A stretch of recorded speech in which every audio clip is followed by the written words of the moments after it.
ಜನಗಣತಿ 2027 ಮೊದಲನೇ ಬಾರಿಗೆ ಆನ್ಲೈನ್ ಮೂಲಕ ನಮ್ಮ ಎಲ್ಲರ ಇನ್ಫಾರ್ಮೇಶನ್ ಅನ್ನ ನಾವೇ ಫಿಲ್ ಮಾಡೋ ವ್ಯವಸ್ಥೆ ನಮಗೆ ಸರ್ಕಾರ ಮಾಡಿಕೊಟ್ಟಿದೆ. ಏಪ್ರಿಲ್ 1ರಿಂದ ಶುರುವಾಗಿ 15ರ ತನಕ ಈ ಆಪ್ಷನ್ ನಮ್ಮ ಕೈಯಲ್ಲಿದೆ. ಇದಕ್ಕೆ ನಾವು ಮಾಡಬೇಕಾಗಿರೋದು ಏನಂದ್ರೆ se.census.gov.in ಅಂತ ಗೂಗಲ್ ಅಲ್ಲಿ ಟೈಪ್ ಮಾಡಿ ಓಪನ್ ಮಾಡ್ಕೊಳ್ಳಿ.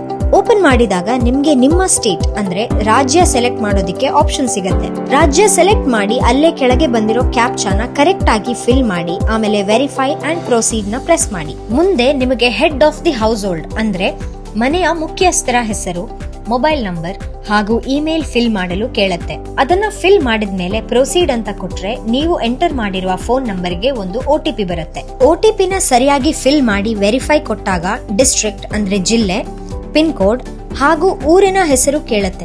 ಅದನ್ನ ಸರಿಯಾಗಿ ಫಿಲ್ ಮಾಡಿ ಸರ್ಚ್ ಬಟನ್ ಕೊಟ್ಟಾಗ ಮ್ಯಾಪ್ ಅಲ್ಲಿ ಲೊಕೇಟ್ ಆಗತ್ತೆ. ಅದು ಸರಿಯಾಗಿದೆಯಾ ಅಂತ ಚೆಕ್ ಮಾಡಿ ಸೇವ್ ಅಂಡ್ ಮೂವ್ ಆನ್ ಅಂತ ಕೊಡಬೇಕು.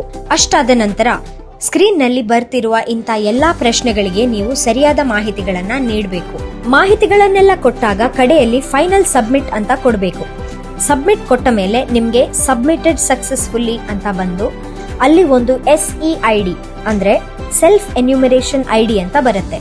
ಆ ಐಡಿನ ನೀವು ಸೇಫ್ ಆಗಿ ತೆಗೆದಿಟ್ಟು 16ರ ನಂತರ ನಿಮ್ಮ ಮನೆಗೆ ಬರುವ ಸೆನ್ಸಸ್ ಟೀಮ್ ಅಂದ್ರೆ ಗಣತಿದಾರರಿಗೆ ಕೊಡಬೇಕು.